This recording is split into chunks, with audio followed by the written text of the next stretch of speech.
마태복음 20장 25절에서 28절까지 같이 합독하겠습니다.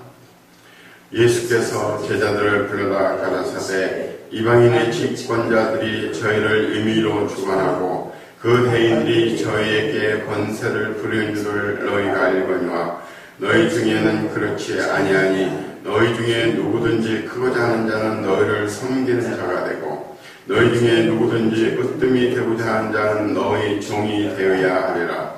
인자가 온 것은 섬김을 받으려 함이 아니라 도리어 섬기려 하고 자기 목숨을 이 많은 삶의 대속물로 주려 함이니라. 오늘 우리가 묵상할 내용은 섬김입니다. 우리 예수님께서 제자들에게 간곡하게 부탁한 말씀은 바로 섬기라는 겁니다. 섬김이 무슨 말일까요? 섬김은 공경하여 받들어 모신다는 겁니다. 요한복음 13장 4절에서도 예수님이 말씀하신 게 있습니다. 13장 4절에도 보면은 저녁 잡수시던 자리에서 일어나 겉옷을 벗고 수건을 가져다가 허리에 두르시고 이에 대야에 물을 떠서 제자들의 발을 씻으시고 그 두르신 수건으로 닦기를 시작하여 내가 주와 또는 선생이 되어 너희 발을 씻겼으니 너희도 서로 발을 씻기는 것이 옳으니라. 내가 너희에게 행한 것 같이 너희도 행하게 하려 하여 오늘 보였느니라. 발을 씻기는 것은 그 당시에 종들이 하는 가장 천한 일이었습니다. 그런데 하나님이신 예수님이 그 제자들의 발을 씻기는 장면이 여기서 나오고 있는 겁니다. 예수님이 어떤 모습을 취하셨습니까? 종의 모습을 취하셨습니다. 예수님도, 신이신 예수님도 자기 자신을 종의 형태로다가 여기셨는데 하물며 우리 예수님을 따라가는 우리의 모습은 더 말할 나위가 없을 겁니다. 우리도 바로 예수님이 말씀하신 그 종의 모습으로 우리가 살아가야 된다는 거죠. 바울도 로마 15장 25절에서 그러나 이제는 내가 성도를 섬기는 일로 예루살렘에 가노니. 어떤 일로 간다고요?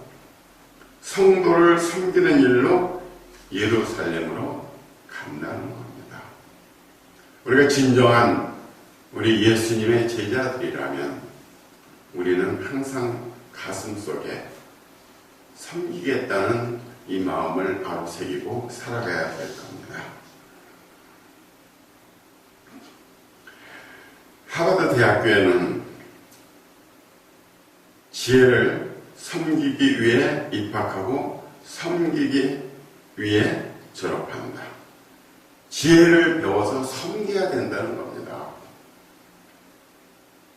내가 지혜를 배워서 나를 위해서 쓰는 것이 아니라 다른 사람들을 섬기는 일에 사용한다는 거죠. 이것이 하버드 대학교의 슬로건이라는 겁니다. D.L. 무디가 뭐라고 그랬습니까? 중요한 인생 평가, 그것은 얼마나 많은 종을 거느리고 살았느냐가 아니라 얼마나 많은 사람에게 종노릇을 했느냐 하는 겁니다. 근데 우리의 가치관은 어떻습니까? 얼마나 많은 사람들을 내가 거느리고 내가 정말 떵떵거리면서 살 수 있고 바로 그런 모습을 우리는 추구하고 있는 것이죠. 그런 모습은 하나님 볼 때는 아무런 가치가 없는 겁니다. 내가 얼마나 사람들을 섬겼느냐, 그 사람들을 위해서 내가 종노릇을 했느냐 하는 것이 진짜 중요한 인생의 평가라는 거죠.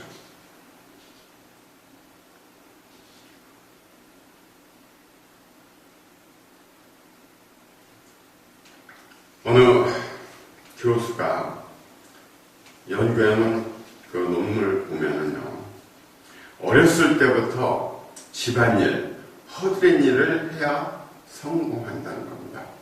우리 참 이해하기 힘든 얘기죠. 우리는 제 자식 소중하면은 이런 일 안 시키려고 하지 않습니까? 어떤 사람이 그런 얘기를 하더라는 겁니다.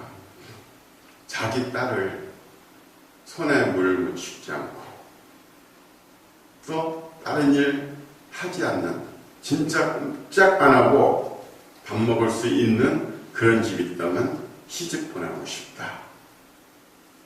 그러나 그렇게 하고 살 수가 있나요?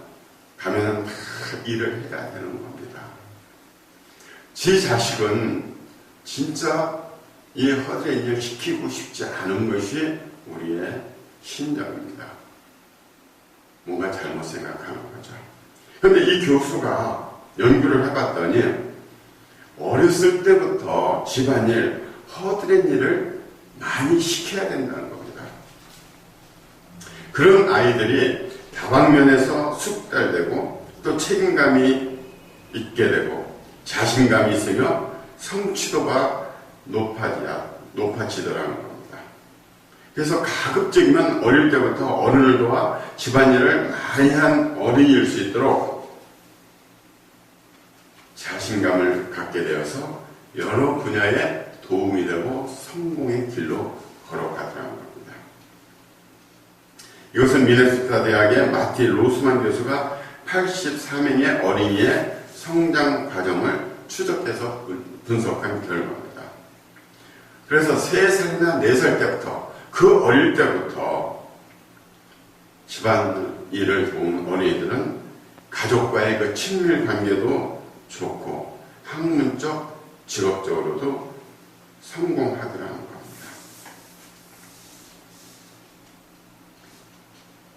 어린 나이에 이런 집안일을 도운 아이들은 10대에 들어서 집안일을 도운 아이들보다도 훨씬 더 성공적인 삶을 살더라는 거죠. 이게 우리 아마 생각을 좀 바꿔야 될 겁니다. 그 연구 결과가 나왔잖아요. 내 자식 아무 일도 안 시키고 애지중지 하는 것이 아니라 애들한테 일을 시킴으로써 서로 간에 공동체 생활을 할 수 있는 이런 훈련을 시켜야 되는 겁니다. 그래서 아이들한테는 항상 그런 일을 시키고 인사를 해야 되죠. 도와줘서 고맙다. 이제 돕는 사람이 될 정도로 성장을 했구나. 도와주는 사람이 되려. 늘 이런 훈련을 시키고 주지를 시켜서 아이들이 그런 돕는 삶을 살도록 해야 된다는 거죠. 우리말에 적선지간은 필요여경이라는 말이 있습니다. 선행을 쌓는 집안에는 반드시 경사가 있다고 합니다. 우리 조상들은 가장 많이 썼던 말 중에 하나가 덕이라는 말을 사용했습니다. 지금 우리 덕이라는 말을 아는 사람들이 얼마나 있을까요? 이제는 더 이상 사용하지 않습니다. 덕이라는 것은 남이 모르게 도와주는 겁니다. 남이 모르게 섬기는 겁니다. 그 덕을 쌓아야만이 자식도 잘 될 수 있다고 확실하게 믿었던 겁니다. 그래야 후손들이 잘 된다고 믿었기 때문에 알지 못하도록 돕는 것을 굉장한 미덕으로 삼고 살아왔습니다. 그런 미덕이 지금은 모두 사라졌습니다. 참 마음 아픈 일이 아닐 수가 없습니다. 우리 인류의 역사는 권력 투쟁의 역사입니다. 어느 조직이든지 보스가 있습니다. 우두머리가 있어서 그 조직을 통치해 나갑니다. 여러분들 나라에 대통령이 없다고 한번 생각해 보십시오. 어떤 사람은 대통령 없애자고 합니다. 그 나라가 어떻게 되겠습니까? 단번에 외세에 점령당해버리고 나라가 없어지고 외세에 불복하게 되는 겁니다. 그런데 옛날에는 지도자였습니다. 권력을 가지고 자기 뜻대로 다스려 나갔던 겁니다. 그리고 거기에 국민들은 복종을 하는 그런 지도자였습니다. 그런데 지금은 그런 카리스마 있는 강력한 지도자의 모습이 아니라 존경을 받고 국민들의 사랑을 받을 수 있는 이런 지도자가 강력한 지도자로 바뀐 겁니다. 그래서 지금의 지도자들은 좋은 품성을 가지고 그 조직원들에게 존경을 받으면서 이끌어갈 수 있는 이런 사람으로 바뀌어 가고 있는 겁니다. 바로 이것을 우리가 리더라고 부르는 겁니다. 그래서 직위가 높을수록 좋은 품성을 가지고 그 조직을 이끌어갈 때 그 조직원은 활성화되고 높은 생산성을 나타내게 되는 겁니다. 이 섬김이라는 것, 섬김은 우리가 알지 못하는 그런 도움을 받을 수가 있게 되는 겁니다. 뉴욕에 보면은 월토프 아스토 호텔이라는 것이 있습니다. 여기에 대한 얽힌 사연이 있습니다. 어느 날 노부부가 지방 도시에 갔었는데 잠잘 곳이 없었습니다. 그래서 크지 않은 한 호텔에 들어가서 잠잘 곳을 청했는데 이미 그것도 다 찼습니다.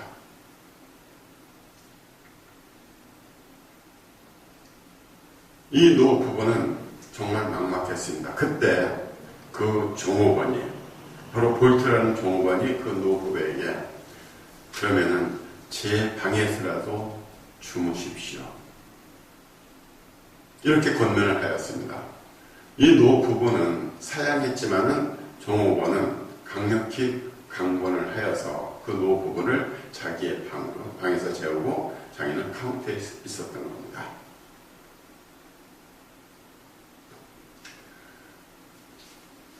그 노부부는 바로 윌리엄 월토프 아스토라는 부부였습니다. 이 부부가 자리를 떠나면서 젊은이 정말 고맙네.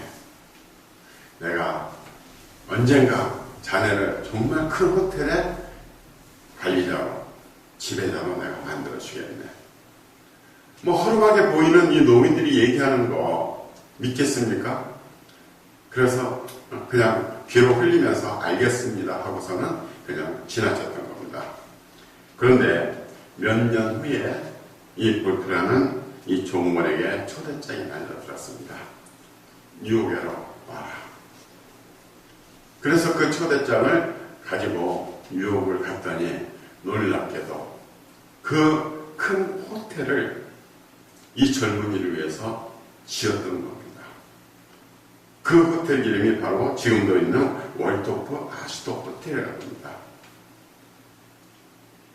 젊은이, 그때 자네가 베푼 그 섬김 하나가 오늘의 이 월토프 아스토 호텔을 만들었다며 자네가 이 호텔의 첫 번째 지배인이 되어주게. 이런 보답을 받았던 겁니다. 우리가 남을 섬긴다는 것은요, 정말 내 자신의 기쁨입니다.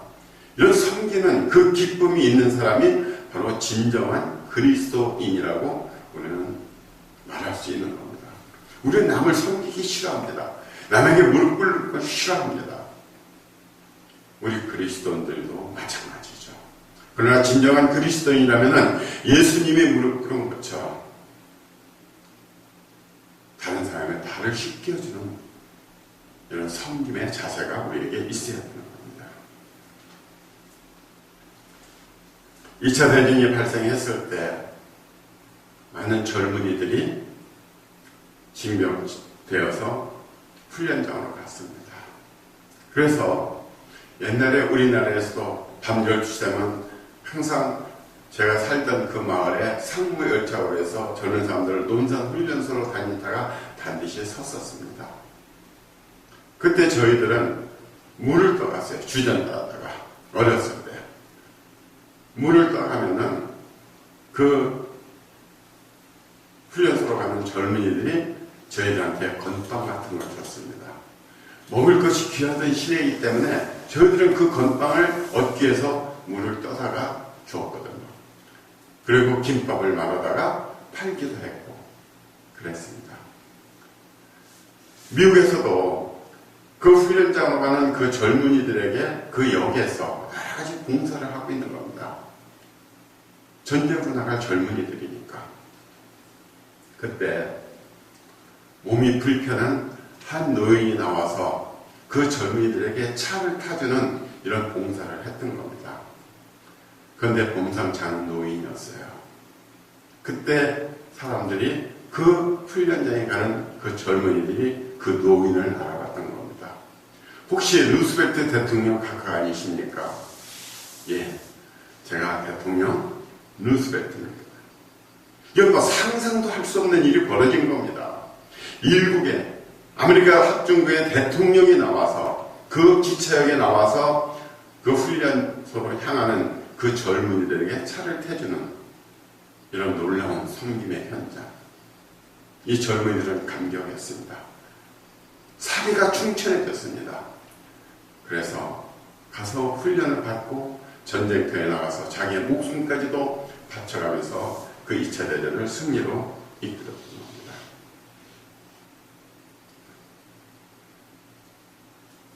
우리가 성공이라는 것은 섬김을 통해서 오게 되는 겁니다. 1878년 윌리엄 부스의 구세군이 이름을 널리 날리기 시작했을 때 세계 도처의 남녀들의 구세군에 입대하기 시작했던 겁니다. 사무엘 브랭글이라는 사람은 젊은이는 구세군에 입대하기 위해서 훌륭한 목사의 직분을 그만두고 입대를 지원했습니다. 그런데 사령관은 그의 입대를 못마땅하게 생각했습니다. 그 사령관 부스는 당신은 너무나 오랫동안 보스로 군림해 왔습니다. 이것이 거의 적당치를 않을 겁니다. 그러면서 이 브랭글에게 다른 사람의 구두를 닦으라고 일을 시켰어요. 목사로서 대접을 받던 이 브랭글이 다른 사람의 구두를 닦으라. 정말 황당한 일일 겁니다. 내가 기껏 군 하나 닦으려고 내가 대서양을 건너서 여기까지 왔단 말인가 하고서 중얼거렸습니다. 그때 환상 중에 거칠고 무식한 어부들의 발을 씻기고 있는 예수님의 환상을 봤던 겁니다. 그러면 속상했습니다. 주님, 우리 주님께서 그들의 발을 씻기셨군요. 그렇다면 저는 저들의 구두를 기꺼이 닦겠습니다. 그리고 사랑의 마음을 가지고 섬김의 마음을 가지고 그들의 구두를 닦기 시작했던 겁니다. 그 청지기의 소명을 감당하면서 예수님처럼 살아갔을 때 바로 그는 구세군 최초의 미국인 감독관이 될 수가 있었던 겁니다. 이 섬김이 있을 때 그 사람이 형성되는 거죠. 로버트 그린프리가 쓴 섬기는 지도자라는 책이 있습니다. 이 책은 예수님의 말씀을 풀어서 최고의 주석처럼 된 책입니다. 그 책에 보게 되면 지도자에는 두 종류가 있다고 얘기를 합니다. 첫째는 확실한 천부적 지도자가 있다는 겁니다. 이 리더, 천부적인 리더가 있습니다. 천부적인 재능을 타고 태어나죠. 우리가 삼국지에서 보는 조조, 유비, 선권 이런 사람들은 천부적인 그런 재능을 가지고 태어납니다. 그런데 이런 사람들은 추진력이 있고 성취욕이 가지고 있고 지배욕을 가지고 있어요. 그런데 두 번째로 확고한 종이 있다는 겁니다. 천부적인 종. 확고한 재능을 가졌는데 천부적인 종으로 태어난 사람이 있다는 겁니다. 이런 사람들은 지도자라는 것은 바로 남을 섬기는 것이라는 것을 깨닫는 사람들이라는 거죠. 우리가 정말 좋은 사회가 되려면 이렇게 섬기는 종들이 지도자가 되어야 합니다. 우리나라가 힘든 것 무엇 때문입니까? 대통령이 우리 국민의 종이라고 생각하고 국회의원들이 우리나라의 종이라 생각하고 판검사들이 종이라고 생각하고 국민을 섬긴다면 대한민국 놀랍게 변화될 수가 있습니다. 우리나라의 문제점들은 바로 이런 천부적인 종들이 지도자가 되지 않는다는 겁니다. 이런 사람들이 지도자가 되도록 우리는 해줘야 된다는 거죠.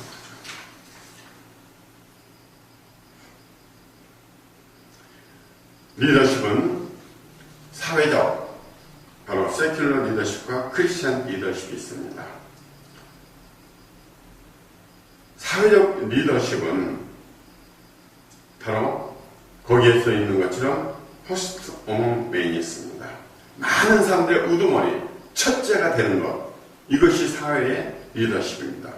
그래서 그 리더십을 통해서 자기가 영광을 받습니다. 많은 정치가들이 자기의 그 영광을 위해서 그 정치계에 뛰어드는 겁니다. 그러나 크리스천의 리더십은 servant of men입니다. 많은 사람들을 섬기는 종, 그것이 바로 우리 크리스천 리더십입니다. 저는 바로 성경을 읽다가 이것을 제가 발견했기 때문에 제가 1990년도 초에 교재를 만들고 강의를 시작했던 겁니다. 그래서 자기가 가진 리더십을 통해서 사람들에게 자신을 주는 겁니다. 자기를 희생하고 주는 겁니다. 그래서 가장 훌륭한 리더십은 첫째가 서번트십, 영어에 없는 단어입니다. 섬기는 종의 리더십. 그리고 스튜어드십, 청지기의 그런 리더십. 그리고 세퍼드십, 희생하는 양의 리더십. 이것이 바로 가장 훌륭한 리더십이라고 저는 얘기를 하고 있는 겁니다. 우리 젊은이들에게 해주고 싶은 말이 있습니다. 젊은이여, 대망을 품어라. 그러나 그 꿈을 이루기 위해서는 먼저 낮은 자리에서 무릎을 꿇고 사람들을 잘 섬기는 종이 되어라. 젊어서는 사람 종로릇 한 일에 청춘을 바쳐라. 포도가 삭혀져야 맛 좋은 포도주가 되듯 사람도 섬김으로 종노릇하며 삭혀져 버릴 때 원만한 성품이 이루어지고 사람을 포용하는 전인적인 큰 인물이 될 것이다. 우리는 젊은이들에게 이런 가르침을 줘야 됩니다. 지금 젊은이들에게 누가 이런 가르침을 주고 있습니까? 젊은이들에게 심어줘야 됩니다. 자라나는 세대에 이런 섬기는 종의 모습을 심어줘야 됩니다. 그것이 바로 젊은이들을 위한 길입니다. 우리는 예수님을 섬기는 삶을 살아야 됩니다. 우리는 누구나 그런 섬김을 받기를 좋아합니다. 남한테 섬김을 받고 대접을 받는 것을 상당히 좋아합니다. 그러나 그 마음을 버려야 됩니다. 저는 그 마음을 버리게 될 수 있었던 것은 바로 이 성경 말씀과 그리고 책임담의 한 귀절입니다. 책임담을 보게 되면은 내가 귀하여 사람들이 받듬은 높은 관과 큰 띠를 받들며 내가 천하여 사람이 업신여김은 배옷과 집신을 업신여김이라고 했습니다. 나를 받드는 것이 아닙니다. 내가 좋은 차, 엄청난 재산, 좋은 옷, 내가 가지고 있는 벼슬, 이것을 받든 것이지 내 인품 자신을 받든 것이 아니라는 겁니다. 그리고 나를 업신여기는 것이 바로 내가 그런 재물이 풍족하지 못해서 검소한 옷을 입고 작은 차를 타고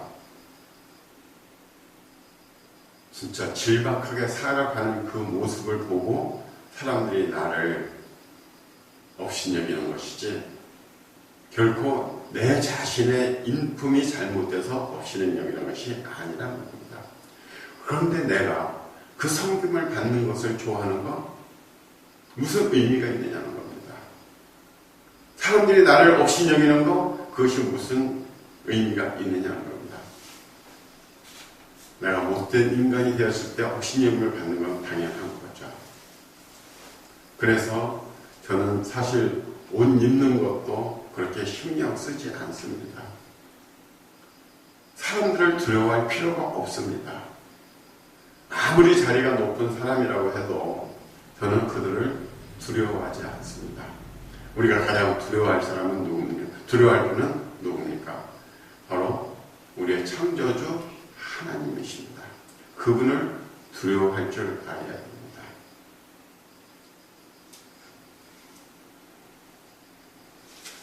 우리의 삶 속에서 우리는 끊임없이 이런 섬김의 모습으로 우리가 살아가야 됩니다.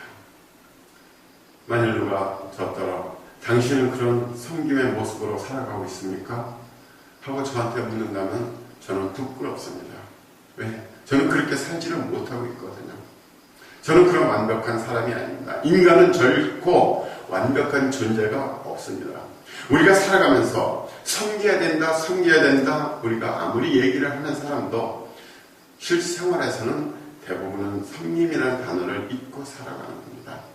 제가 원하는 것은 단 10%라도 우리가 그런 모습으로 살아가자는 겁니다. 우리가 이런 품성을 가지고 살아가는 것은 다른 거 없습니다.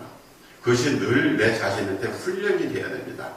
내가 훈련을 통해서 무의식적으로 나오는 것, 내가 무의식적으로 행동으로 옮겨질 때 그것이 바로 품격이요, 그것이 바로 리더십이라는 겁니다. 우리가 이런 공부를 끊임없이 함으로 인해서 내가 훈련되고 단련되어서 내 생활 속에서 그리스도의 향기가 자연스럽게 풍겨나오는 이런 사람으로 우리가 하나하나 변해가는 것, 이것이 바로 우리가 품성 훈련이라고 얘기할 수 있는 겁니다.